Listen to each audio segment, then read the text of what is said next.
Pada sidang ke-12 kasus penodaan agama hari ini, Jaksa Penuntut Umum kembali menghadirkan saksi ahli bidang agama, yaitu saksi yang dihadirkan adalah pemimpin Front Pembela Islam Rizik Syihab. Rizik hadir pada pukul 8.40 pagi didampingi oleh istrinya dan 15 anggota FPI. Mereka hadir untuk memberikan dukungan kepada Rizik yang akan memberikan pendapatnya sebagai ahli bidang agama mengenai kenapa dirinya menilai Basuki Cahayapurnama melakukan penodaan agama dan juga ulama. Turut hadir untuk memberikan dukungan adalah Ketua GNPF MUI Bahtiar Nasir dan Kuasa Hukum GNPF MUI Kapitra Ampera.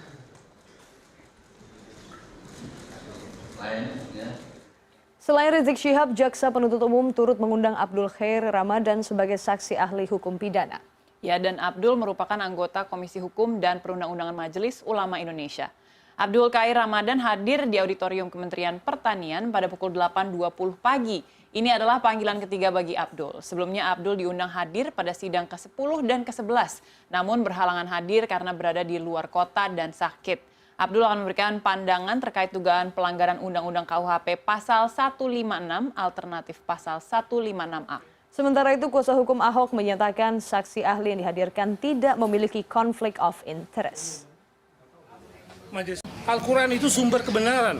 Datangnya dari firman Allah. Kalau dibilang bohong, berarti itulah unsur akte serius penodaan sebagaimana dimaksud dalam pasal 156 huruf A KUHP. Perbuatan yang diduga dengan ada kata-kata dibohongi, dibodohi, itulah substansi delik. Sehingga harus dibuktikan oleh jaksa. Kalau di pihak penasihat hukum, untuk mendalilkan sebaliknya bahwa itu bukan perbuatan melawan hukum, tapi nanti kembali ke majelis hakim apakah itu terbukti. Katakanlah satu prinsip bahwa ya yang namanya ahli itu tidak boleh ada konflik of interest, betul kan? Bagaimana dia membuat sesuatu untuk kepentingan MUI, tapi sekarang dia harus menilainya. Nah itu aja ya, Pak, yang jadi dasar. Sendiri Pak Ahok menyatakan bahwa dia menolak jelas-jelas kehadiran Habib Rizik karena menurutnya Habib Rizik sendirilah yang merupakan orang yang paling ingin menjebloskan dirinya ke penjara, Pak.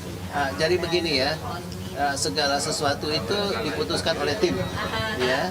Dan nanti apa yang diputuskan oleh tim akan kita lihat aja nanti di depan persidangan. Dan untuk mengetahui perkembangan sidang lebih lanjut, kita ke gedung Kementerian. Sudah ada Dea Intan Kartika yang memantau jalannya persidangan. Selamat pagi, Dea.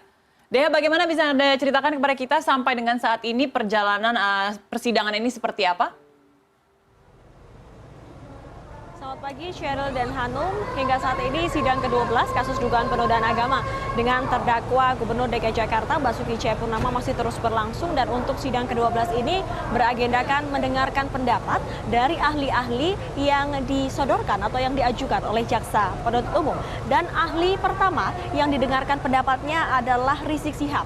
Rizik Syihab ini merupakan ahli agama Islam sekaligus pemimpin atau imam besar Front Pembela Islam. Tadi dari informasi yang kami terima di dalam ruang sidang, kehadiran dari Rizik Syihab ini langsung mendapat respon penolakan dari pihak kuasa hukum dari Basuki Cahayapurnama, yaitu Humphrey Jemat, yang kemudian memohon kepada majelis hakim untuk kemudian menolak kehadiran dari Rizik Syihab karena beberapa alasan, diantaranya adalah menurut Humphrey, Rizik Syihab ini pernah menjadi terpidana dan dijatuhi hukuman, kemudian juga terlibat dalam aksi 410, 411, dan 212. Kemudian penolakan itu atau permohonan penolakan itu kemudian ditanggapi oleh pihak Jaksa Penuntut Umum yang memang menyatakan bahwa itu merupakan perkara pribadi. Kemudian Jaksa Penuntut Umum juga mengungkapkan bahwa setiap warga negara berhak menjadi ahli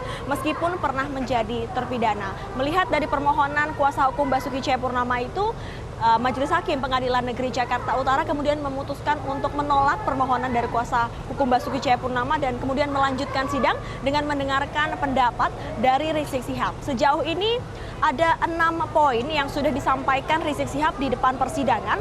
6 poin itu soal penilaian dirinya terkait dengan pidato Basuki Cahayapurnama pada tanggal 27 September 2016 di Pulau Panggang, Kepulauan Seribu, dan hal itu menyoroti soal kalimat per kalimat yang diucapkan Basuki dalam pidatonya. Dalam saat itu pidatonya menyitir salah satu surat di Al-Quran, yaitu surat Al-Maidah ayat 51. 6 poin itu adalah kata per kata yang disoroti oleh Rizik Syihab. Yang pertama adalah kata-kata jadi jangan percaya sama orang.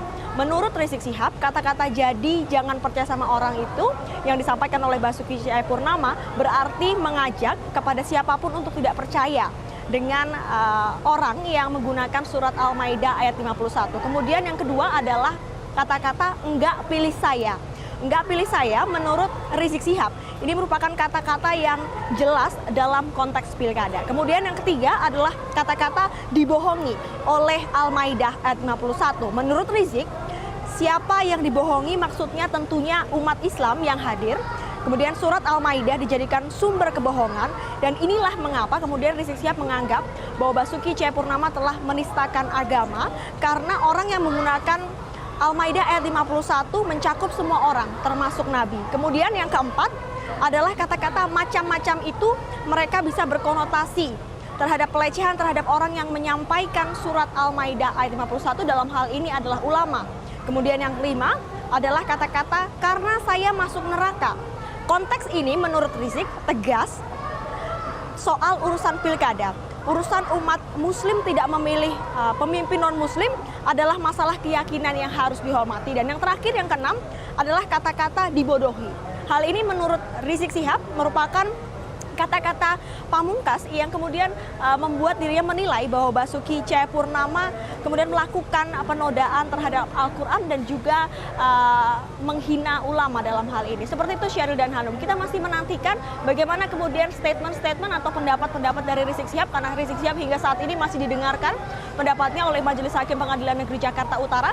Selain Rizik Syihab, ada ahli lain yang juga akan didengarkan pendapatnya hari ini, yaitu ahli hukum pidana Abdul Hai Ramadan. Abdul Hai Ramadan ini merupakan salah satu ahli hukum pidana yang beberapa waktu yang lalu sebanyak 2 kali tidak dapat memenuhi undangan dari penuntut umum untuk bisa hadir di depan muka persidangan, dan hari ini Abdul Hai Ramadan menyatakan siap untuk memberikan pendapatnya di muka persidangan. Meskipun begitu, pihak kuasa hukum Basuki Cahayapurnama memberikan perhatian yang cukup besar terhadap kehadiran dari Abdul Hai Ramadan yang akan didengarkan pendapatnya sebagai ahli hukum pidana.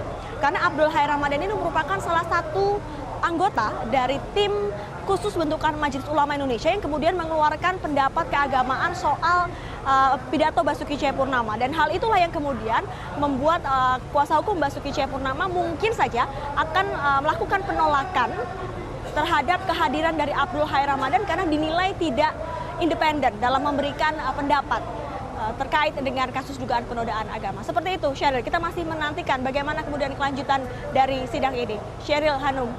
Baik, Dea Intan Kartika, kami akan terus memantau informasi. Jangan lupa untuk selalu melaporkan kepada kami di studio ya. Terima kasih Dea Intan Kartika atas laporan Anda langsung dari Kementan, Jakarta Selatan.